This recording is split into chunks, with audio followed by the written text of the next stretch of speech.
അസ്സലാമു അലൈക്കും വറഹ്മത്തുള്ളാഹി വബറകാതുഹു. പ്രിയപ്പെട്ട കൂട്ടുകാരൻ, സമസ്തയുടെ മദ്രസകളിൽ ഇപ്പോൾ പാദവാർഷിക പരീക്ഷ നടക്കുന്ന സമയമാണല്ലോ. അതുകൊണ്ട് തന്നെ ഈ ക്ലാസ്സിന് വളരെയധികം പ്രസക്തമാണ്. നല്ലോണം ശ്രദ്ധിക്കുക. ഞാനിവിടെ നോക്കുന്നത് 2ാം ക്ലാസ്സിലെ ലിസാൻ റിവിഷൻ നടത്താണ്. 4 പാഠങ്ങളാണ് ഈ പാദവാർഷിക പരീക്ഷയ്ക്കുള്ളത്. ഓരോന്നും വിശദമായി തന്നെ പറയുന്നു. പരീക്ഷയ്ക്ക് വരാവുന്ന ക്വസ്റ്റ്യൻസ് ആൻസറുകൾ മാത്രമാണ്. വളരെയധികം പ്രധാനപ്പെട്ട ഇമ്പോർട്ടൻ്റ് ആയ കാര്യങ്ങളാണ് ഇവിടെ പ്രതിപാദിക്കുന്നത്. ഇത് മുഴുവനായും ഈ ക്ലാസ് വീഡിയോ കേട്ടാൽ തന്നെ കുട്ടിക്ക് ഫുൾ മാർക്ക് നേടും ഇൻഷാ അല്ലാഹ്. അതുകൊണ്ട് തന്നെ ഉമ്മമാരൊക്കെ ഞാൻ പറയുന്ന രീതിയിൽ തന്നെ 1ാമത്തെ ചാപ്റ്റർ മാഞ്ച എന്നാണ്. മാമ്പഴം എന്നുള്ളതിൻ്റെ അർത്ഥം കണ്ടോ, ഫോട്ടോ കൊടുത്തിട്ടുണ്ട്, ചിത്രം കൊടുത്തിട്ടുണ്ട്. ചിത്രത്തിലൂടെ കുട്ടികൾക്ക് നന്നായി ഓർമ്മിക്കാൻ കഴിയും. പാഠത്തിൽ പഠിക്കുന്നത് ഹാദ എന്ന പദത്തെക്കുറിച്ചാണ്. ഹാദ, എവിടെയാണ് ഹാദ ഉപയോഗിക്കേണ്ടത്? അടുത്തുള്ള പുല്ലിംഗത്തിനാണ്, അഥവാ താ ഇല്ലാത്ത പദങ്ങൾക്കാണ് ഹാദ ഉപയോഗിക്കുക. ഹാദ എന്ന് പറഞ്ഞാൽ ഇത് എന്നാണ് അർത്ഥം. ഉദാഹരണമായി ഹാദ മൗസുൻ, ഇതൊരു പഴമാകുന്നു. അടുത്തുള്ള വസ്തുവിനെ ചൂണ്ടിക്കാണിച്ച് പറയാൻ ഉപയോഗിക്കുന്നതാണ് ഹാദ. ഒന്നുകൂടെ പറയുന്നു, അടുത്തുള്ള പുല്ലിംഗമായ അഥവാ താ ഇല്ലാത്ത പദത്തെ ചൂണ്ടിക്കാണിച്ച് പറയാൻ വേണ്ടി ഉപയോഗിക്കുന്ന ഒരു പദമാണ് ഹാദ. കുട്ടികൾക്ക് ശരിക്ക് പറഞ്ഞ് മനസ്സിലാക്കി കൊടുക്കുക. ഹാദ മൗസുൻ, ഇതൊരു പഴമാകുന്നു. ഹാദ മൗസുൻ, ഇത് പഴമാകുന്നു. ഹാദ മാഞ്ച, ഇതൊരു മാമ്പഴമാകുന്നു. ഹാദ ബഖ്ലുൻ, ഇത് ചീരയാകുന്നു. ഹാദ തംബ്രുൻ, ഇത് കാരക്കയാകുന്നു. നോക്കൂ, ഹാദ ഫനസുൻ, ഇത് ചക്കയാകുന്നു. ഹാദ ബിത്തീഖുൻ, ഇതൊരു തണ്ണിമത്തനാകുന്നു. ഹാദ ബുർത്തുഖാലുൻ, ഇതൊരു ഓറഞ്ചാകുന്നു. ഹാദ ഐനബുൻ, ഇത് മുന്തിരിയാകുന്നു. ചിത്രങ്ങൾ നോക്കിയിട്ടാണ് കുട്ടികൾ എന്ത് ചെയ്യുക, ഓർക്കുക. അപ്പൊ പരീക്ഷയ്ക്ക് ചോദിക്കുന്നതിൽ നിന്ന് ചിത്രം കൊടുത്തിട്ട് ഇതിന്റെ അറബിയിൽ പേര് ഇതുണ്ടാവും. മറ്റൊന്ന് ഹാദ ഹാദിഹി കൊടുത്തിട്ട് കുറച്ച് പദങ്ങൾ കൊടുക്കും. അതെവിടെയാണ് ഹാദ ഉപയോഗിക്കുക, എവിടെയാണ് ഹാദിഹി കൊടുത്ത് ഫിൽ ചെയ്യുക എന്നുള്ളത് ഇൻഷാ അല്ലാഹ് നമ്മൾ പറയുന്നുണ്ട്. ഹാദിഹി എന്നുള്ള അടുത്ത പാഠത്തിൽ പറയും. ഹാദ എന്ന് ഫിൽ ചെയ്യേണ്ടത് എവിടെയാണ് ഹാദ പൂരിപ്പിക്കേണ്ടത്? താ ഇല്ലാത്ത പദങ്ങളിലാണ്, അഥവാ പുല്ലിംഗത്തിലാണ് ഹാദ ഉപയോഗിക്കേണ്ടത്. മറ്റ് പരീക്ഷയ്ക്ക് വരാവുന്നത് ഉദാഹരണമായി ഇത് ചക്കയാകുന്നു. ഇതൊരു ചക്കയാകുന്നു എന്ന് പറയുമ്പോൾ അത് അറബിയിൽ എഴുതാൻ പറയുമ്പോൾ എന്താണ് എഴുതാ? ഹാദ ഫനസുൻ, ഇതൊരു ചക്കയാകുന്നു എന്നിങ്ങനെ ഈ രീതിയിലൊക്കെയാണ് പരീക്ഷയ്ക്ക് ചോദിക്കാം. ഇന്നൊക്കെ താഴെ ഹാദ ഹാദ മൗസുൻ, ഇതൊരു പഴമാകുന്നു. ഹാദ മാഞ്ച, ഇതൊരു മാമ്പഴമാകുന്നു. ഹാദ ഫനസുൻ, ഇതൊരു ചക്കയാകുന്നു.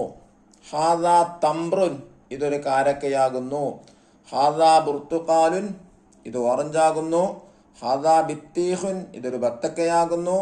ഹാദ ബഖ്ലുൻ, ഇത് ചീരയാകുന്നു. ഹാദ ഐനബുൻ, ഇത് മുന്തിരിയാകുന്നു. അപ്പൊ ഹാദ എന്നാണ് ഇവിടെ പാഠത്തിലൂടെ കുട്ടികളെ പഠിപ്പിക്കുന്നത്. അതാണ് ഊന്നിപ്പറഞ്ഞു കൊടുക്കേണ്ടത്. ഇനി നെക്സ്റ്റ് പേജിൽ നോക്കൂ. നഖറ ജഹ്റൻ, ഉറക്ക വായിക്കാനാണ്. എന്താ വായിക്കാം? ഹാദ ബാബുൻ, ഇതൊരു വാതിലാകുന്നു. ഹാദ ഷുബാക്കുൻ, ഇതൊരു ജനവാതിലാകുന്നു. ഹാദ കുർസിയുൻ, ഇതൊരു കസേരയാകുന്നു. ഹാദ മിഫ്താഹുൻ, ഇതൊരു ചാവിയാകുന്നു.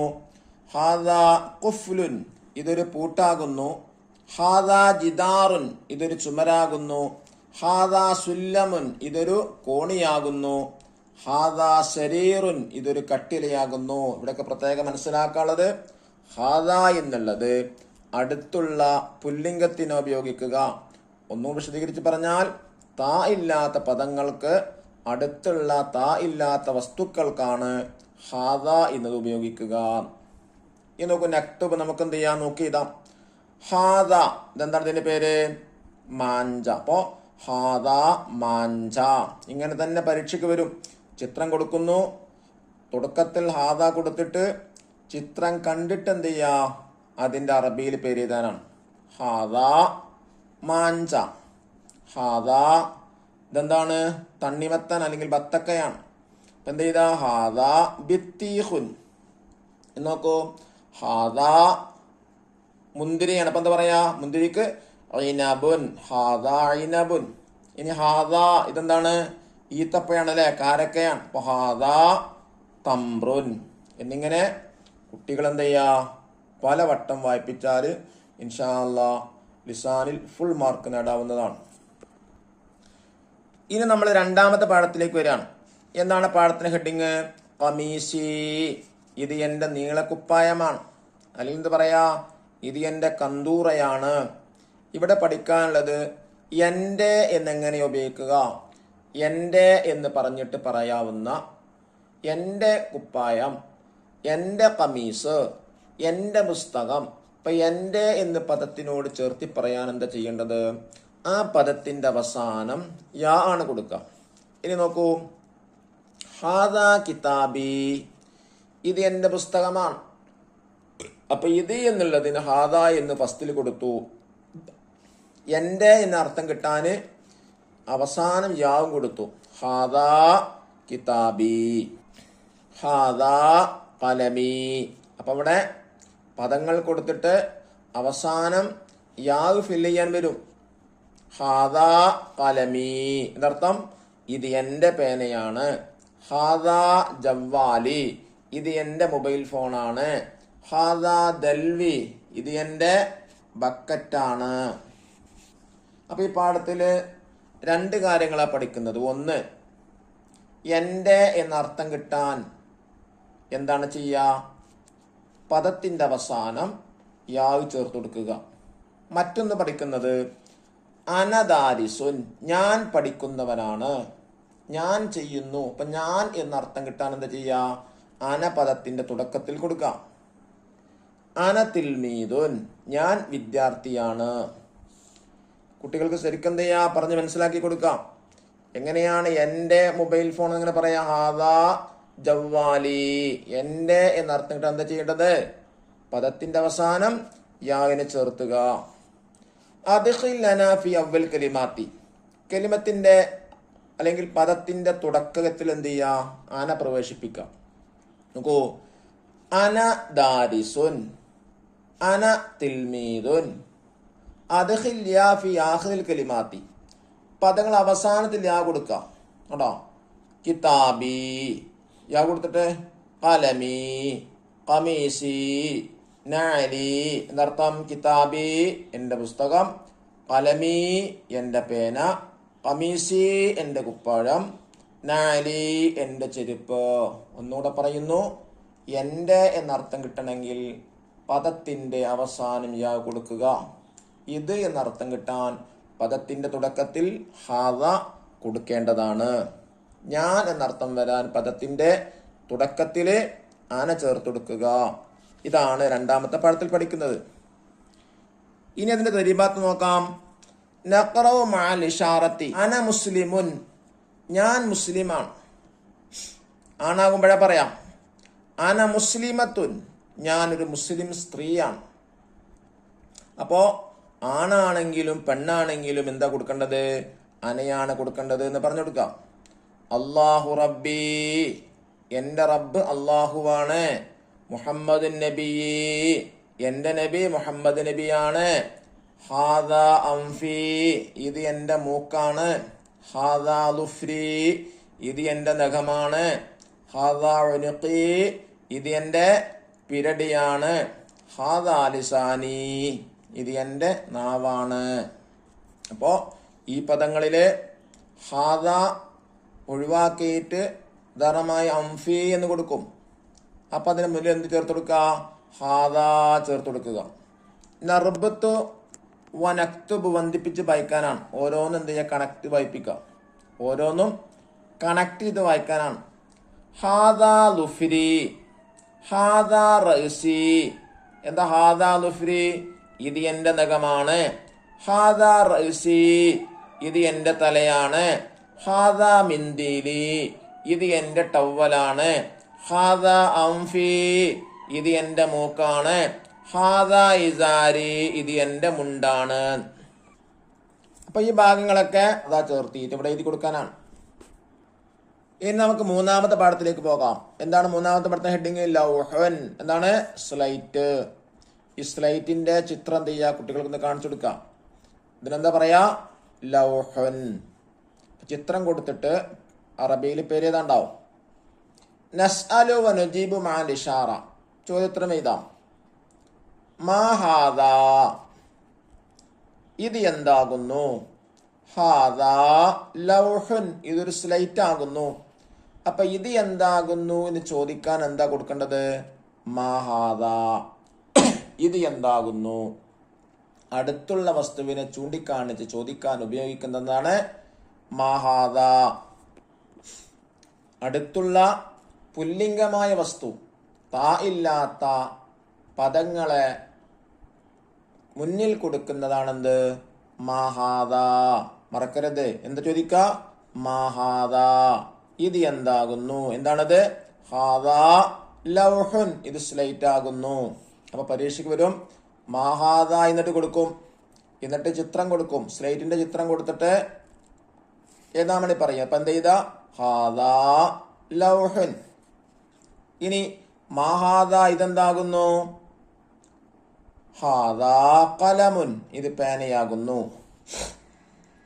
മാ ഹാദാ, ഇത് എന്താകുന്നു? ഇതെന്താണ്? പെൻസിലാണ് അല്ലെ. അപ്പൊ ഹാദാ മിർസമുൻ, ഇതൊരു പെൻസിലാകുന്നു.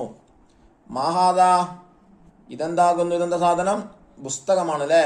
അപ്പൊ ഹാദാ കിതാബുൻ, ഇതൊരു കിതാബാകുന്നു. അപ്പൊ ഇവിടെ ശ്രദ്ധിക്കേണ്ടത്, ചിത്രം കൊടുത്തിട്ട് മാ ഹാദാ എന്ന് കൊടുക്കും. എന്നിട്ട് ചിത്രം നോക്കിയിട്ട് എന്ത് ചെയ്യണം? കുട്ടികളെ പേര് എഴുതണം. ഹാദാ മിർസമുൻ. ഇനി നോക്കൂ താഴെ മാ ഹാദാ. ഓരോന്നും എന്ത് ചെയ്യാൻ? നുജീബു ഷഫവിയൻ. മാ ഹാദാ കിതാബുൻ, മാ ഹാദാ കിതാബുൻ, മാ ഹാദാ ലൗഹുൻ, മാ ഹാദാ ഖലമുൻ, മാ ഹാദാ മിർസമുൻ എന്നിങ്ങനെ അടുത്തുള്ള പുല്ലിംഗമായ താ ഇല്ലാത്ത വസ്തുക്കളെ ചൂണ്ടിക്കാണിച്ച് പറയാനാണ് എന്ത്? മാ ഹാദാ ഉപയോഗിക്കുക. ബലൂണിന്റെ ഫോട്ടോകൾ കൊടുത്തിട്ടുണ്ട് അല്ലെ. ഓരോ ബലൂണുകളിലും വ്യത്യസ്തമായ വസ്തുക്കളെ ചിത്രങ്ങൾ കൊടുത്തിട്ടുണ്ട്. ആ ചിത്രങ്ങള് നോക്കിയിട്ട് ഇവിടെ താഴെ എന്ത് ചെയ്യുക? ഫില്ല് ചെയ്യാനാണ്. ഒന്ന് കൊടുത്തിട്ടുണ്ട് മാ ഹാദാ. എന്താണ് അറബിയിൽ ഉത്തരം ചെയ്ത? ഹാദാ ഖലമുൻ. ഇവിടെ പേന കൊടുത്തിട്ടുള്ളത്. അപ്പോ ഹാദാ ഖലമുൻ, ഇതൊരു പേനയാകുന്നു. രണ്ടാമത്തെ നമുക്ക് ഇതെടുക്കാം. മാ ഹാദാ, ഇതെന്താണ് സാധനം? ഓറഞ്ച് ആണ് അല്ലേ. അപ്പൊ അത് ഉത്തരം പറയാ ഹാദാ ബുർത്തുഖാലുൻ. ഇവിടെ എഴുതാം. ഇനി മൂന്നാമത്തത് ഇതെന്താണ്? പെൻസിലാണ് അല്ലെ. മാ ഹാദാ, അപ്പൊ എന്താ പറയാ? ഹാദാ മിർസമുൻ, ഹാദാ മിർസമുൻ. ഇത് നോക്കൂ പഴം. ഈ പഴത്തിന് എന്താ പറയാ? മാ ഹാദാ എന്ന് ചോദിക്കുമ്പോ ഇവിടെ എന്താ ചെയ്താ? മാ ഹാദാ ഹാദാ മൗസുൻ, ഹാദാ മൗസുൻ. ഇനി നോക്കൂ കിതാബിന്റെ പേര് ഫോട്ടോ കൊടുത്തിട്ടുള്ളത്. മാ ഹാദാ എന്ന് ചോദിക്കുമ്പോൾ എന്താ പറയാ? ഹാദാ കിതാബുൻ. എന്നിങ്ങനെ എന്ത് ചെയ്യാ? കുട്ടികൾക്ക് ചിത്രങ്ങൾ പല ആവർത്തി കാണിച്ചു കൊടുത്താൽ തീർച്ചയായും അവര് അതിന്റെ ഉത്തരം എഴുതുന്നതാണ്. ഇനി നാലാമത്തെ പാഠം. ഇതൊരു കൊടയാണ് അല്ലെ. ഈ കൊടക്കെന്താ അറബി പറയാ? ഷംസിയത്തുൻ എന്നാണ് കൊടക്ക് അറബി പറയാ. ഇവിടെ നോക്കൂ, ഹാദിഹി ഷംസിയത്തുൻ, ഇതൊരു കൊടയാണ്. നമ്മൾ ഫസ്റ്റ് പാഠത്തിൽ ഹാദ പഠിച്ചു അല്ലെ. എവിടെയാണ് ഹാദ ഉപയോഗിക്കുന്നത്? അടുത്തുള്ള വസ്തുവിനെ ചൂണ്ടിക്കാണിക്കാനാണ്. ഏത് വസ്തു? പുല്ലിംഗമായ വസ്തു അഥവാ താ ഇല്ലാത്ത പദങ്ങളിലാണ് ഹാദ കൊടുക്കുക. എന്നാൽ ഇവിടെയോ ഹാദിഹി ഇവിടെ കൊടുക്കുക. അടുത്തുള്ള താ ഉള്ള പദങ്ങളിലാണ് എന്ത് കൊടുക്കുക? ഹാദിഹി കൊടുക്കുക. കുട്ടികൾക്ക് പ്രത്യേകം മനസ്സിലാക്കി കൊടുക്കുക. എവിടെയാണ് ഹാദിഹി കൊടുക്കേണ്ടത്? താ ഉള്ള തൊട്ടടുത്ത വസ്തുവിനെ ചൂണ്ടിക്കാണിക്കുന്ന തൊട്ടടുത്തുള്ള വസ്തുക്കളിൽ താ ഉണ്ടെങ്കിൽ ഹാദിഹി ശംസിയത്തുൻ, അവിടെ താ ഉണ്ടല്ലോ, ഇതൊരു കൊടയാകുന്നു. നോക്കൂ, ഹാദിഹി സഖ്റത്തുൻ, ഇതൊരു പേനയാകുന്നു. ഹാദിഹി ഖുറത്തുൻ, ഇതൊരു പന്താകുന്നു. ഹാദിഹി ഹഖീബത്തുൻ, ഇതൊരു ബാഗാകുന്നു. ഹാദിഹി സല്ലത്തുൻ, ഇതൊരു കൊട്ടയാകുന്നു. ഹാദിഹി ഹദീഖത്തുൻ, ഇതൊരു പൂന്തോട്ടമാകുന്നു. അപ്പോ നാലാമത്തെ പാഠത്തിൽ പഠിക്കാനുള്ളത് ഹാദിഹിയാണ്. എവിടെയാണ് ഹാദി ഉപയോഗിക്കുക? താ ഉള്ള പദങ്ങളെ തുടക്കത്തിലാണ് ഹാദിഹി ഉപയോഗിക്കേണ്ടത്. ഇനി അവസാനം നോക്കൂ, ഹാദിഹി ശംസിയത്തുൻ, ഹാദിഹി ഹഖീബത്തുൻ, ഹാദിഹി സഖ്റത്തുൻ, ഹാദിഹി ഖുറത്തുൻ, ഹാദിഹി ഹദീഖത്തുൻ, ഹാദിഹി സല്ലത്തുൻ. കുട്ടികളെ പലവട്ടം വായിപ്പിക്കുമ്പോൾ കുട്ടികൾ എന്ത് ചെയ്യും? സ്വാഭാവികമായിട്ടും പഠിക്കും, അത് ഉറപ്പാണ്, സംശയമില്ല. ഈ നെക്സ്റ്റ് പേജിൽ നോക്കൂ, എന്താണ്? ഹാദിഹി ബഖറത്തുൻ, കേട്ടോ, ഇവിടൊക്കെ താണ്ട്, ഇതൊരു പശുവാണ്. ഹാദിഹി ഷാത്തുൻ, ഇതൊരു ആടാണ്. ഹാദിഹി തോവിലത്തുൻ, ഇതൊരു മേശയാണ്. ഹാദിഹി ദജാജത്തുൻ, ഇതൊരു പിടക്കോഴിയാണ്. ഹാദിഹി ഹിറത്തുൻ, ഇതൊരു പൂച്ചയാണ്. ഹാദിഹി സകൂത്തത്തുൻ, ഇതൊരു സ്കൂട്ടറാണ്. ഒന്നുകൂടെ പറയുന്നു, ഹാദിഹി ഉപയോഗിക്കേണ്ടത് താ ഉള്ള പദങ്ങളിലെ തുടക്കത്തിലാണ് ഹാദി ഉപയോഗിക്കേണ്ടത്. ഇനി നോക്കൂ, നർബിത്തു വനക്തുബു കണക്ട് ചെയ്ത് വായിക്കാനാണ്. ഹാദിഹി ബഖറത്തുൻ, ഹാദിഹി ഹഖീബത്തുൻ, ഹാദിഹി ഖുറത്തുൻ, ഹാദിഹി ദജാജത്തുൻ, ഹാദിഹി ജുവാഫത്തുൻ. ഇതിങ്ങനെ എന്ത് ചെയ്യാ? ഓരോ ലൈനിലും എഴുതി കൊടുക്കേണ്ടതാണ്. ഇനി നോക്കൂ, നെക്സ്റ്റ് തിരിബാത്ത് നർജു വനസ്തദ്കിർ, നമുക്ക് എന്ത് ചെയ്യാം? ആവർത്തിച്ച് വായിക്കാം. ഹാദാ ലൗഹുൻ, എന്താ നമ്മൾ അർത്ഥം പഠിച്ചത്? എന്താണ് പറയൂ? ഹാദാ ലൗഹുൻ, ഇതൊരു സ്ലേറ്റ് ആകുന്നു. ഹാദിഹി ഹഖീബത്തുൻ, ഇതൊരു ബാഗാകുന്നു. ഇവിടെ ഹാദിഹി എന്നാണ് വേണ്ടത് കേട്ടോ, സ്പെല്ലിംഗ് മിസ്റ്റേക്ക് വന്നതാണ്, അച്ചടിപ്പിശകാണ്. ഹാദിഹി ഹഖീബത്തുൻ എന്നാണ് വേണ്ടത്. കാരണം എന്താ? ഹഖീബത്തുൻ എന്നുള്ള താ ഉണ്ടല്ലോ, താ ഉള്ള പദത്തിന് തുടക്കത്തിലല്ലേ ഹാദിഹി കൊടുക്കേണ്ടത്? ഹാദിഹി താ ഉള്ള പദത്തിനാണല്ലോ ഹാദിഹി കൊടുക്കേണ്ടത്. അപ്പോൾ ഹാദിഹി എന്നാക്കട്ടോ. ഹാദാ ഖലമുൻ, നമുക്ക് എന്ത് ചെയ്യാ? താ ഇല്ലാത്ത പദങ്ങള് ഇതിൽ ചെയ്യേണ്ടത് താ ഉള്ള പദങ്ങൾ ഹാദിഹി എന്നുള്ള ഇടത്തും താ ഇല്ലാത്ത പദങ്ങൾ ഹാദാ എന്നുള്ളിടത്ത് കൊടുക്കുക. അപ്പോ ഹാദാ ഖലമുൻ, ഇതൊരു പേനയാകുന്നു. ബസലുൻ അവിടെ ഉള്ളത്, അപ്പൊ എന്താ പൂരിപ്പിക്കാം? ഹാദാ എന്നാണോ ഹാദിഹി എന്നാണോ? അതെ, ഹാദാ എന്നാണ് അല്ലേ. അപ്പൊ എന്താ വായിക്കാം? ഹാദാ ബസലുൻ, ഇതൊരു ഉള്ളിയാകുന്നു. ഇനി നോക്കൂ, ഇവിടെ സൂമുൻ എന്നാണുള്ളത്, വെളുത്തുള്ളി. അപ്പൊ ഇവിടെ എന്താ കൊടുക്കുക? ഹാദാ ഹാദിഹി എന്നോ? അതെ, ഹാദാ ഹാദാ എന്നാണ് കൊടുക്കുക അല്ലേ, കാരണം താ ഉണ്ടോ? ഇല്ല. അപ്പോ ഹാദാ സൂമുൻ, ഇതൊരു വെളുത്തുള്ളിയാകുന്നു. ഇനി ഹാദിഹി എന്നാണ്. അപ്പോ താ ഉള്ള ഏതെങ്കിലും എന്ത് ചെയ്യാ? ഒരു വേർഡ് ഫില്ല് ചെയ്യാം. നമുക്ക് എന്ത് ചെയ്യാൻ കൊടുക്കാം? ഹാദിഹി ശംസിയത്തുൻ, ഇതൊരു കുടയാകുന്നു. ഇനി നോക്കൂ, സഖ്റത്ത് എന്നാണ് വീടുള്ളത്. അപ്പൊ എന്താ കൊടുക്കുക? ഹാദ എന്നാണോ ഹാദിഹി എന്നാണോ? അതെ, ഹാദിഹി എന്നാണ് കൊടുക്കുക അല്ലെ. ഹാദിഹി സഖ്റത്തുൻ, കാരണം എന്താണ്? അവസാനം താവുണ്ട് അല്ലെ. ഇനി നോക്കൂ, ഹാദിഹി ഏതെങ്കിലും താളൊരു പദം നമുക്ക് എന്ത് ചെയ്യാം? സല്ലത്തുൻ കൊടുക്കാം. ഹാദിഹി സല്ലത്തുൻ, ഇതൊരു കൊട്ടയാകുന്നു. ഇനി ഇവിടെ ജുവാഫത്ത് എന്നുള്ളതാണ്, ആവുണ്ടല്ലോ. അപ്പൊ എന്താ കൊടുക്കുക? ഹാദ എന്ന ഹാദിഹി എന്നാണോ? അതെ, ഹാദിഹി എന്നാണ് അല്ലെ. അപ്പൊ ഹാദിഹി ജുവാഫത്തുൻ, ഇതൊരു പേരക്കയാകുന്നു. ഇനി നമുക്ക് ഖുറത്തുൻ, ഇവിടെ എന്താ കൊടുക്കുക? ഹാദ എന്നാണ് ഹാദിഹി എന്നാണ്. അതെ, ഹാദിഹി. അപ്പൊ ഹാദിഹി ഖുറത്തുൻ, ഇതൊരു പന്താകുന്നു അല്ലെങ്കിൽ ബോളാകുന്നു. ഹാദ എന്താ ഫില്ല് ചെയ്യാ? ഏതെങ്കിലും ഒരു തായില്ലാത്ത ഇവിടെ. അപ്പോ ഹാദ മിർസമുൻ, ഇതൊരു പെൻസിലാകുന്നു. ഇനി തൊമാത്തിമു, തക്കാളിക്ക എന്ന് പറയാ തൊമാത്തി എന്ന് പറയാം. അപ്പൊ എന്താ ഇവിടെ ഫില്ല് ചെയ്യാ? താ ഉണ്ടോ? ഇല്ല. അപ്പോ ഹാദാ തൊമാത്തിമു, ഇത് തക്കാളിയാകുന്നു. ഈ നോക്കൂ, നുഹാവിലു നുഅദിബു. ഇനി അറബിയിൽ പറയാനാണ്. അങ്ങനെ ചോദ്യം വരലുണ്ട്. മിക്ക പരീക്ഷകൾക്കും മലയാളം കൊടുത്തിട്ട് അറബി ഏതാണ്ടാവും. ഇത് എന്റെ പേനയാകുന്നു എന്നാണ്. അത് അറബിയിൽ എങ്ങനെ ചെയ്താ പറയൂ? ഹാദാ ഖലമി അല്ലേ. ഈ നോക്കൂ, ഇത് എന്റെ ബാഗാകുന്നു. ഇവിടെ ഹാദിഹി ഹഖീബത്തി, ഹാദിഹി എന്നാണ് കൊടുക്കേണ്ടത്, കാരണം ഹഖീബത്തിൽ താവുണ്ടല്ലോ. ഹാദിഹി ഹഖീബത്തി. ഇനി മൂന്നെന്താണ്? ഞാനൊരു വിദ്യാർത്ഥിയാകുന്നു. പിന്നെ പറയാം അന തിൽമീദുൻ. നമ്മൾ പഠിച്ചിട്ടുണ്ട് അല്ലേ, ഞാൻ എന്ന് അർത്ഥം കിട്ടാൻ എന്താ കൊടുക്കേണ്ടത്? പദത്തിന്റെ തുടക്കത്തിൽ അനയാണ് ചേർത്തി കൊടുക്കേണ്ടത്. അപ്പൊ അങ്ങനെയാകും എന്താ പറയാ? ഞാനൊരു വിദ്യാർത്ഥിയാകുന്നു ഇങ്ങനെ പറയും, അന തിൽമീദുൻ, ഞാനൊരു വിദ്യാർത്ഥിയാകുന്നു. ലോണം മനസ്സിലായിട്ടുണ്ടാകുന്നു വിശ്വസിക്കുന്നു. അല്ലാഹു തആല നമ്മളെ കുട്ടികൾക്കൊക്കെ നല്ല ബുദ്ധിയും വിവേകവും നല്ല ഫുൾ മാർക്ക് കിട്ടാൻ അള്ളാഹു തൗഫീഖ് നൽകട്ടെ. അസ്സലാമു അലൈക്കും വറഹ്മത്തുള്ളാഹി വബറകാതുഹു.